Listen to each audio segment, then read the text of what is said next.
language bí an ṣe bí on kálukú ni ó ṣe wùwà. Allah. Mauritania kan bẹ́ jáde ẹ̀gbọ́n náà kíni dá yín láàmú gan bí Ṣàngó bá jẹ́ Ṣàngó jù bẹ́ẹ̀ lọ kan nù bàbá wa nílẹ̀ Yorùbá ni. Ṣé wọ́n sọ fún yín pé àwọn ọmọ Mẹ́kà gbogbo àwọn bàbá wọn tí wọ́n jẹ́ kèfèrí wọ́n sọ fún yín pé yọrúkọ wọn kò nínú ìwé ìtàn Mẹ́kà ni. Ará Medina ṣé yọrúkọ àwọn bàbá wọn tó jẹ́ kèfèrí kò nínú ìtàn ni. Gbúrò ọdún Jànádìrù ni tí wọ́n ti rántí gbogbo àwọn bàbá wọn tó ti lọ ní Riyadh. Ẹ̀yin ò gbúrò ẹ̀rí ni. Kò tí Ànábì lójú láti sọ jáde kó dẹ̀ kọ sínú ìtàn pé bàbá àbúrò bàbá òun àbẹ́gbọ̀n bàbá rẹ̀ Abu Talib tó tọ́jú òun láti kékeré dàgbà tó protect ẹ̀ tí ò jẹ́ kọ́wọ́ ta ó bá. Ànábì ò tijú láti sọ yí pé ó kú sí ẹ̀sìn traditionalist ni. Níjọ́ tó fẹ́ jáde láyé Ànábì jókòó lẹ́gbẹ̀ẹ́ Ànábì ní bàbá kú la ilaha illallah ẹ sọ pé la ilaha illallah bàbá yẹn ní mi wí ó wí tẹ́ẹ̀mẹ́rin bàbá yẹn ò dá lóhùn ó wọ̀ pé tó bá tiẹ̀ wí bóyá lọ́wọ́ bóun fi kàkún mùsùlùmí ó wá ní bàbá kí ni tí mo ní kẹ́ ẹ wí lẹ́ẹ̀kan ẹ wí kí n gbọ́ bàbá yẹn ní tó ní wí wò wí bàbá yẹn dẹ̀ dákẹ́ ó dẹ̀ kú. Ànábì ò torí ẹ̀ kó dì sọ́nà ẹ̀ pé bàbá yóò kí n ṣe bàbá mi kí wàá ní tiyín ka ìtàn ni ìtàn tẹ́mi ń bọ̀ ọ́ kà lọ́wọ́ Wikipedia kó dẹ̀ wo gbogbo òtàn tó ti wáyé lórí ilẹ̀ Yorùbá èmi ọ̀bọ sọ̀rọ̀ 550 tó bá ń sọ̀tàn 1550 tó bá jẹ́ pé ló ń sọ pé mọ́sálásí àkọ́kọ́ ló délẹ̀ Yorùbá ajẹ́pọ̀ gẹ̀ẹ́tì tàn yẹn ọdún 330 ni Mansa Kankan Musa of Mali ń ló dórí ipò ọlá ní Mali ó ń bẹ lọ́ba ẹni tó lówó jù láyé ń jẹ́ Ọlọ́run ti dáyé Mansa Kankan Musa ni òun ló ti owó jáde mo wo interview kan tán ṣe lẹ́nu ọjọ́ mẹ́ta yìí wọ́n béèrè débi pé sọ lówó ju Elon Musk lọ wọ́n ní àṣẹ́kù owó rẹ̀ kì í ṣẹ́gbẹ́ owó Elon Musk. Allah. Òun ló ti owó jáde kan fi máa spread Islam nígbà tí ń bẹ níjọba òun ló wá gbé ẹ̀sìn Islam délẹ̀ Yorùbá Malian ni wọ́n àwọn Málè làwọn bàbá wa máa ń pè àwọn Málì ń gbà yẹn ni wọ́n fi ń pè wọ́n láwọn ẹlẹ́sìn ìmọ̀le ẹ̀sìn Málì ni kì í ṣẹ̀sìn tó lé tí wọ́n bá ní wọ́n ń kírun ní táwọn bàbá wa ní Ọ̀yọ́ empire máa ń wí ni pé kò yé wa tí wọ́n ń ṣe àmọ́ dàbí ẹni pé wọ́n ń wo ọ̀run ó dàbí ẹni pé ọ̀run ni wọ́n ń kí ọ̀run ni ńlá sọ di ó ń kírun. Allah. mo ń bọ̀ sọ̀rọ̀ 30 something at 13th century rather ni mo ń bẹ́ẹ̀ sọ mi bẹ́ẹ̀ sọ̀rọ̀ 1550 èmi náà rí yẹn lákọọ́lẹ̀ bàbá wa mi ń tako bàbá wa bẹ́ẹ̀ tó bá lọ wo bí Islam ṣe wá ó gbà pé tèmi yẹn ló right ó gbà pé tèmi yẹn ń ló right wọ́n kọ sílẹ̀ lóòótọ́ pé Ọ̀yọ́ ilé ni mọ́sálásí àkọ́kọ́ ti bẹ̀rẹ̀ bàbá wa rahimahullah wọ́n dẹ̀ kọ síbẹ̀ wípé àmọ́ àwọn àjòjì ni wọ́n ń kírun ń bẹ̀ ẹgbọ́ ọ̀rọ̀ léyìí ni pọ́ǹtì tẹ́nìkan wàá mú dání pé mọ́sálásí ń bẹ ń bẹ lóòótọ́ àmọ́ àwọn àjòjì ni wọ́n ń kírun ń bẹ̀ àwọn Yorùbá ò tí ì máa kírun irú ọ̀rọ̀ kọ̀rọ̀ wo nìyẹn wọ́n á sọ fún ẹ pé Ṣàngó gba ìsìláàmù ní kó tó di kó dọba lọ́ọ́ ka ìtàn dáadáa Ṣàngó kò wọ́ṣìpù rẹ̀ Ṣàngó ọ̀gbà pórìṣà lòun nígbà tí ń bẹ láyé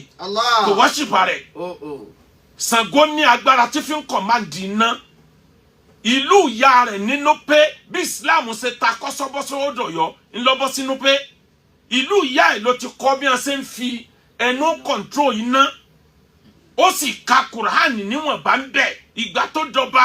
ó wà nínú àwọn tí wọ́n ṣèrànlọ́wọ́ tí wọ́n fi kọ́ the first mosque in Ọ̀yọ́ empire. Allah. mo wí mo dey stand on it tó o bá mọ̀ tán lọ́ọ̀ka dáadáa lọ́ọ̀ka gbogbo bí tí wọ́n ti kàtàn ní kò lọ́ọ̀ka.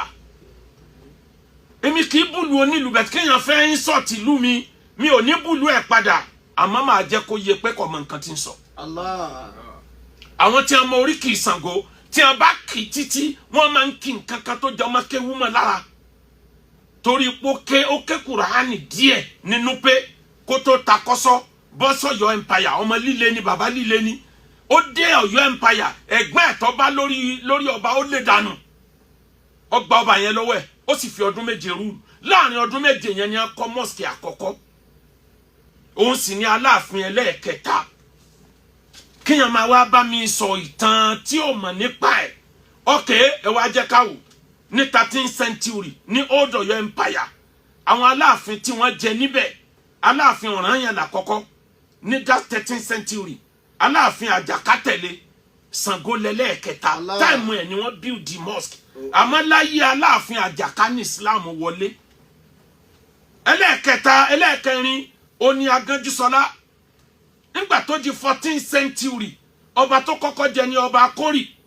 Nígbà tó yá Olúwàsógbà, nígbà tó yá Onígbògí gbà, nígbà tó di 15th century, ọba Òfìràn Ọ̀kọ̀jà, ọba Egungun Ojútẹ̀lé, 1554, ọba Ọ̀rọ̀ǹpọ̀tọ̀ níyù, 1562, ọba Ajíbóyèdé, 1570, ọba Abípa, 1588, ọba Lókun, Olúodò jẹtẹ̀lé, ọba Àjàgbó jẹtẹ̀lé, 1659, ọba Àdàràwú, 1659 kan náà, òun ò lọ́dún kan pé ọba Akàràn, 1665, ọba Ajayin, 1676, ọba Àyíbí, 1690, ọba Òsíyàgò, 1724, ọba Òjìgí, 1735, ọba Agbẹ́rù, 1746, ọba Amúniwáyé, 1746 kan náà, Onísìlé, 1754, ọba Alábísí, 1754 kan náà, ọba Awọ́nbíojú, 1754, ọba Agbólúajé, 1768, ọba Májèógbé, 1774, ọba Abíọ́dún Aláàfin Abíọ́dún, 1789, Aláàfin Àólẹ̀ Arógangan, 1796, ọba Adébọ̀, 1797, ọba Mákù, 1902, ọba Amájòtú, no 1802, ọba Amájòtú, 1833, ọba Amódò, 1833 kan náà, ọba Olúewu, 1837, Aláàfin Àtìbá wá dé Ọ̀yọ́. Mo wá gbọ́ tẹ́ni tún sọ pé ọ̀tọ̀ lọ́yọ́ ọjọ́ ń wọn kì í lo building láti access. Wọ́n sọ fún ẹ pé Ilé Ifẹ̀ tá ń pè lẹ́ni, ṣé wọ́n sọ fún ẹ pé ibẹ̀ l'Odùduwà àkọ́kọ́ gbé ni. Àwọn náà move síbẹ̀ ni, àwọn tí wọ́n ní clan yẹn ni wọ́n move. Wọ́n dẹ̀ máa accord wọn ní ọ̀nà yẹn. Mo ní ọ̀rọ̀ tó pọ̀ tí mo lè sọ bẹ́ẹ̀ mi ò kí ń búlù onílù. Àmọ́ kaifa ma takunu yuwalla alaykum. Ẹ̀yin tẹ́ bá súnmọ́ àwọn ọba ẹ máa ṣe dáadáa o. Bẹ́ẹ̀ bá ṣe rí làwọn ọba yín ó ṣe rí o.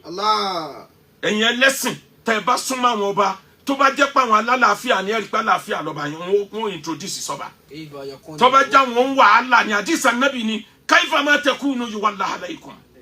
Bẹ́ẹ̀ bá ṣe rí náà láṣẹ pé olórí yín pé kó rí torí ẹ̀yin lẹ́ mislead ẹ̀ tàbí kẹ́ ẹ̀ tọ́ sọ́nà. Àwọn tí wọ́n wá jẹ́ lẹ́yìn Aláàfin Àtìbà kíní yẹn wá lọ bẹ́ẹ̀ ó fi dórí Aláàfin Adélù, Aláàfin Adéyẹmí àkọ́kọ́, Aláàfin Láwàní Agogo ìjà tí ró kango, Aláàfin Ṣìyànbọ́lá, Aláàfin Adéyẹmí kejì, ó fi wá dórí bàbá wa Bello Gbádégẹṣin, ó fi dórí bàbá wa Adéyẹmí kẹta tí wọ́n ṣẹ̀ṣọ̀ lọ, ó fi wá dérí ọba Ọ̀wádé. Ẹwà tìgbà tí wọ́n ti ń lò bọ̀ gbogbo àwọn tí mo wá kà yìí láti Aláàfin kẹta kò sẹ́ni tí ò lórúkọ Islam. Wọ́n lè máa fi nǹkan míì kún bẹ́ẹ̀ tí wọ́n lórúkọ Islam. Ìsìlámù ló kó wa jọ. Kó wa jọ káwọn àṣetánì má ṣe tú wa ká. Káwa náà mọ hùwà tí ò dáa ká lè gbádùn ara wa. Ká lè gbádùn ara wa. Ká lè gbádùn ara wa.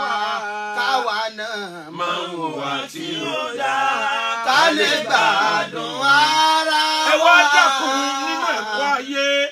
kẹ́ ẹ lè mọ̀ pé majority èèyàn ò lajú ẹlòmíì kan lánàá ni. Tó bá di on the 25 January tá n bẹ́ẹ̀ yìí tí ṣe Saturday tó ń bọ̀ tí n bá sí ọjọ́ yẹn mú 25/1/2025 ìṣẹ̀lẹ̀ kan ṣẹlẹ̀ lókè sánmà. Àwọn astronaut ti wò wọ́n ti predict ẹ̀ ìṣẹ̀lẹ̀ yẹn ẹ̀ẹ̀kan láàrin 467 years ló máa ń ṣẹlẹ̀. Tó bá ìṣẹ̀lẹ̀ ní January and February oṣù méjèèjì ni ó kó pọ̀. Àmọ́jọ́ yẹn ni ó bẹ̀rẹ̀ ọjọ́ yẹn ni ó sì hàn jù. Gbogbo ayé ni ó dẹ̀rí. Tó bá ìṣẹ̀lẹ̀ ó tún di another 467 years mi. Ọmọ wa kẹwàá gan ó ti kúrò láyé tàbí kẹjọ. Kí ni ìṣẹ̀lẹ̀ náà? Àwọn planet tọ́lọ́run dá sí yunifásitì wa. Ọ̀tọ̀ ní yunifásitì wa ayé tiwa tá ń bẹ́ńbẹ́ yìí láti Nàìjíríà dé China dé Russia dé London dé America délẹ̀ Lárúbáwá bó ṣe tóbi tóun bọ́ọ̀lù kékeré kan ni Ọlọ́run wá dá wọn bọ́ọ̀lù míì tó tóbi ju ayé lọ nígbà mẹ́wàá tí ò dá nǹkan kan bẹ̀ jàtẹ́gàn lọ gbogbo ẹ̀ wá jẹ́ mẹ́jọ gbogbo mẹ́jẹ̀ẹ̀jọ yìí ni wá ń rọ kiri ká oòrùn tọ̀dọ̀ tiwa nílò 365 days kọ́dún kan tó pé àwọn kan ń bẹ tó jẹ́ yí pé 700+ days lọ́dún kan tiwọn torí wọ́n slow láti yípo bọ́n ṣe wá ń yípo yẹn ọ̀tọ̀ọ̀tọ̀ nílé ní ẹnìkọ̀ọ̀kan bí kẹ́nìkan máa yípo ní Fresh FM kẹ́nìkan máa yípo ní tógèètì ògèrè kẹ́nìkan máa yípo ní Kẹjà lẹ́kọ̀ọ́ ẹ wo gáàpù yẹn bẹ́ẹ̀ náà ni ti àwọn ayé ńláńlá tọ́lọ̀ǹda gbogbo wọn ń yípo òrùn níbẹ̀ tí gáàpù wà láàrin wọn tó jìnnà tó bá di on the 25/1/2025 tá à ń bẹ́ẹ̀ yìí níjọ́ mẹ́jọ àwọn ayé mẹ́jẹ̀ẹ̀jọ wọn wà tó sẹ́gbẹ̀ẹ́ ara wọn fúngbà àkọ́kọ́ lẹ́yìn 40-something years ago tí àwọn èèyàn ò rí sánmọ̀ báyìí lálẹ́ wọn á rí bí ìràwọ̀ ni wọ́n rí bẹ̀tẹ̀ ẹ̀ mọ̀ yìí pàǹkìní yìí wọ́n tó line wọ́n fẹ́ parade náà ń pè ní planet alignment wọ́n á parade lókè sánmọ̀ méjì péré lójú ò lè rí àfi tẹ́ ẹ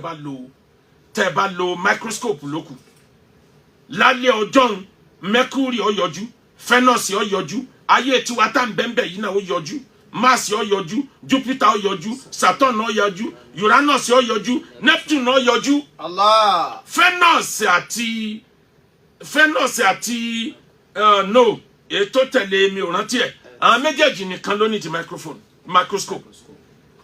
mo á hàn lókè sánmọ̀ báyìí tí a tó lọ báyìí ẹ wá wo ìyanu tí ń bẹ́ẹ̀ alẹ́ ọjọ́ yẹn lóṣù ó lè fún oṣù Ṣàbán ìlétẹ́sù ọ wà ní sánmọ̀ Venus ó dùn ó tí àwọn bàbá wa máa ń pè ní àgọ́ àlà ìràwọ̀ tí máa ń tẹ̀lé òṣùpá yẹn odidi ayé kan ní tó fẹ́ tóbi jáyé tiwa yìí gan lọ ọ̀nà rẹ̀ jìn lójú ọ̀dà bí ìràwọ̀ lẹ́yìn òṣùpá o yóò dùn ó lẹ́yìn oṣù tó lé báyìí gbogbo àwọn nǹkan yòókù wà tó tẹ̀léra wọn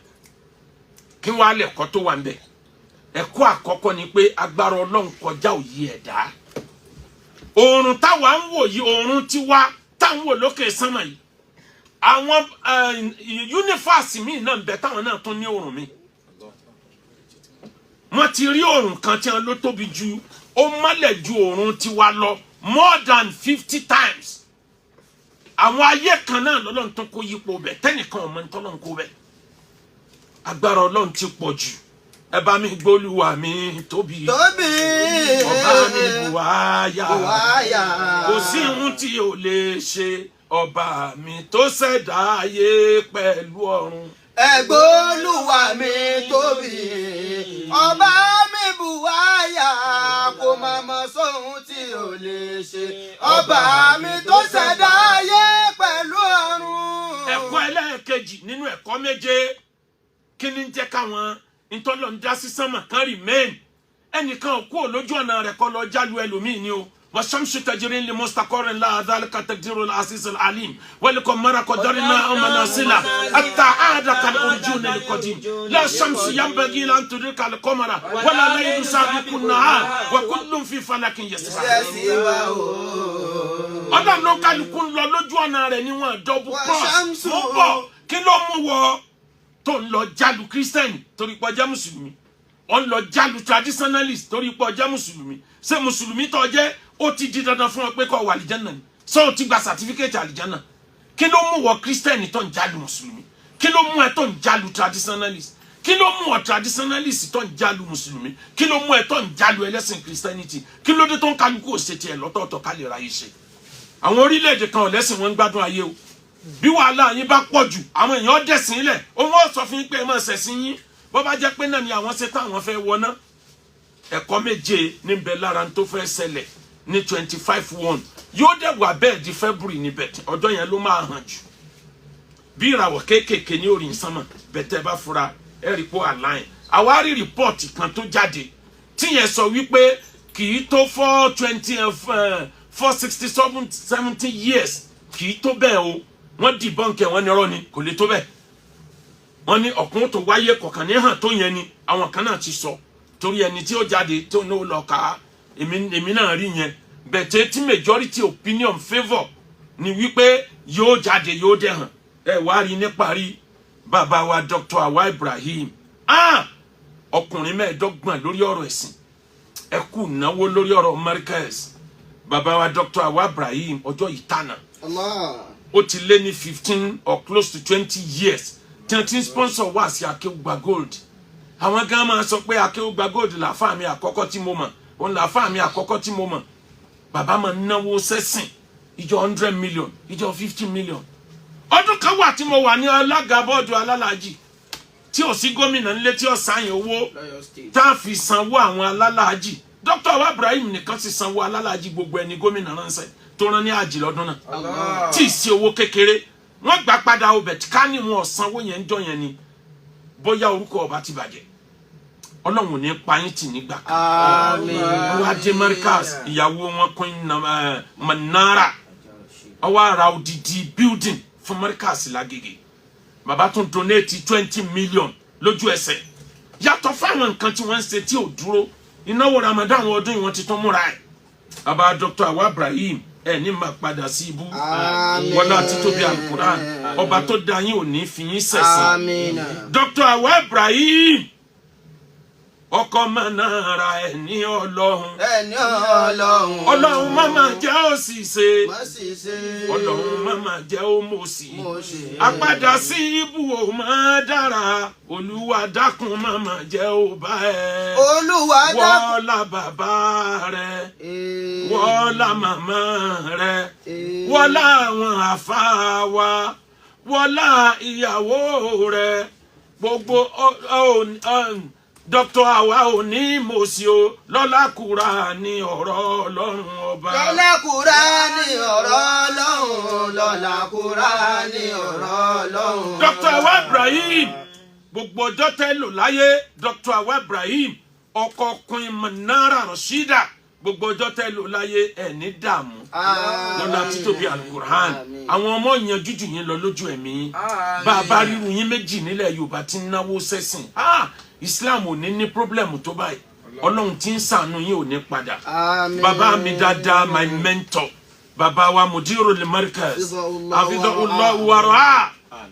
wọ́n ń ṣe wàlímà àwọn ọmọ kéwú lọ́dún yìí wọ́n ń ṣe wàlímà fún àwọn ọmọ kéwú 1472 gbogbo ẹ̀yin ọ̀tá tẹ̀lé fẹ́ wó Markaz ń bolẹ̀ wà ẹ jáde Markaz tuntun sí njojúmọ́ ni o ìjẹta la lọ commission university Markaz bàbá wa Mudirul Markaz ọba tó ní ò ní gbé yín ṣubú ẹ ní jẹ́ ayé lo ẹ̀yìn àlàáfíà tẹ́dà fi lo ayé ọba mi ó ṣe tí ó pé wọlé àti tóbi Al-Quran ẹni fẹ́ ra lé ẹ bá lè ṣe Akeugba Gold dòwò pọ̀ anílẹ̀ ní gbogbo ilẹ̀ Yorùbá thousands of acres of land ọ̀nà Ìbàdàn sẹ́kọ̀ọ́ ọ̀nà Ìbàdàn sí Ṣẹ̀yìn iye tó bá fẹ́ lóra a sì ń ṣe promo lọ́wọ́ lórí ẹ̀ ájì 2025 ẹ tẹ̀lé iléeṣẹ́ wa ẹ gbádùn ájì náà jọba umura Ramadan ẹ tẹ̀lé wa ẹ tètè sanwó ká ẹ lè tètè gba visa kan tó blọọkù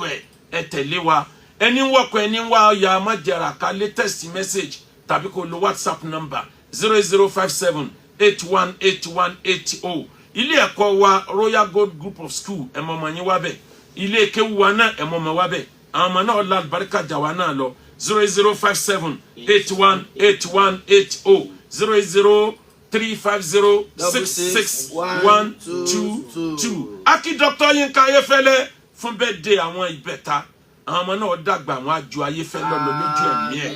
ọ̀tún ọ̀tún kú ọmọ Dr. Yinka Ayefele ẹ má náà gẹ̀rẹ́ o à ń retí ìbejì mi ò tó gẹ́ o ẹ tètè fi mí lé ẹ̀fọ́ bá lé Dr. Yinka Ayefele ọkùnrin mẹ́ẹ̀ẹ́dọ́gbọ̀n bàbá àbẹ̀tẹ̀ ẹ̀fọ́ bá lé à ń retí omi àwọn ọmọ náà ò ní yàn kú o ẹ̀yin náà ò dẹ̀ ní kánjú kú láyé subhana rabbika rabbil izzati amma yasifun wa salamun ala al-mursalin walhamdulillahi rabbil alamin.